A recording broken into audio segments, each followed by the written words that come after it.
this is going to hurt.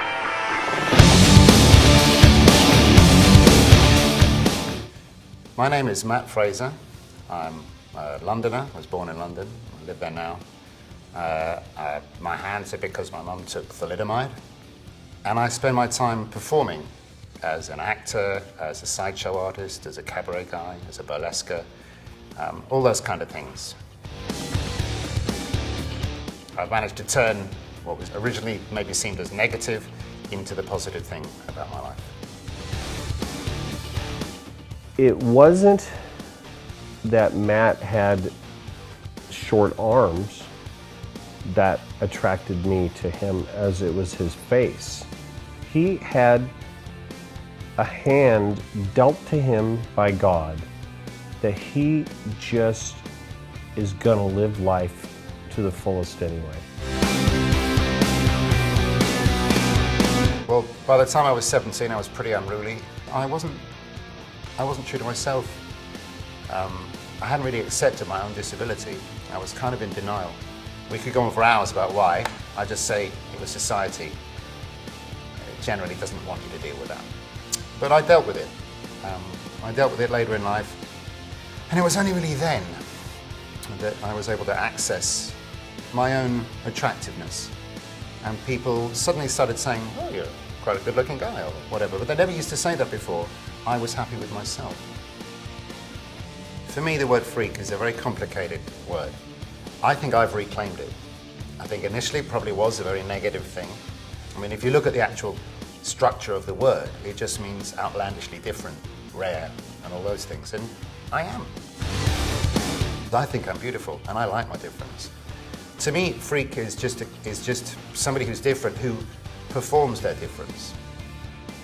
I get a little pissed, frankly, at the way the media treats different people, because if we could have control over our own imagery, everything would be very different.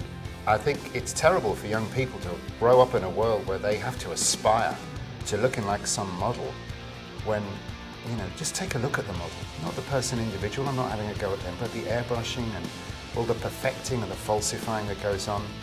I mean, how is that useful or helpful to any of us? I just don't get it.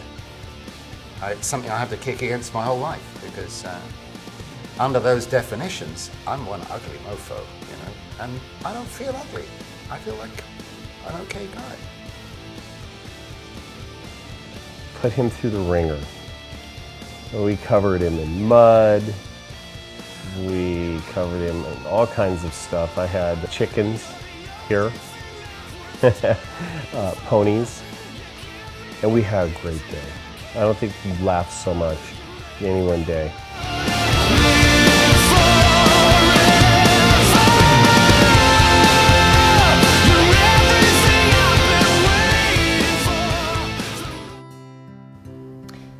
After my amputation, and I don't even like to use the word amputation because I hate labels.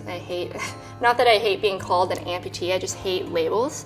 Like suddenly when I was in the hospital, I was an amputee or a patient who had these legs that were no longer legs, they were called stumps. And like, am I a tree? Am I suddenly like part of a tree? I'm no longer a human, I have stumps and I'm an amputee. So anyways, I hate labels, I hate being called stuff. So after I lost my legs, people did look at me completely differently. Amy Purdy came to Funny Farm via a post that we had out at a modeling agency looking for a double amputee. I had an idea in my head. I wanted to go build legs for somebody that were spikes. And I wanted to put them in a situation that they could never be in. And I wanted to capture that emotion. Impossible to really live a life like that. How do you exist? You don't fit into society. Everything's too sharp. When Nikki asked me to do this project, I was absolutely all for it because I love challenging people's ideas of beauty and what they think is beautiful. There's a whole level of beauty that I think some people have more of that comes from the inside. It was this amazing moment where she was kind of leaning back, and we dropped the harness a little bit, and she kept leaning back, and at one point she was sitting down mid-air with her legs crossed, very feminine, and her arm was down, and she was sort of looking off majestically, and her hair was just sticking out spikes. She has a beautiful face, beautiful body, and it was like the one picture. You flip through magazines, you see these beautiful women with these perfect bodies and beautiful hair and beautiful legs and gorgeous outfits, and it makes you think that that's how you're supposed to be.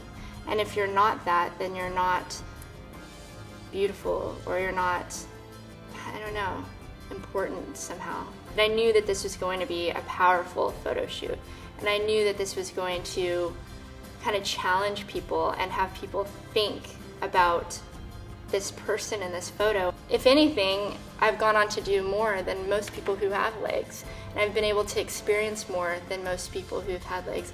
And I absolutely have this life of experience and stories that I always wanted to have to be able to tell my kids. And I think I've seen life in a completely different way than I ever would have seen it if this didn't happen to me.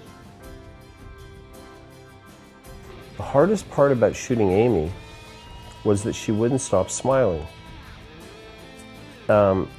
She was so happy and so grateful.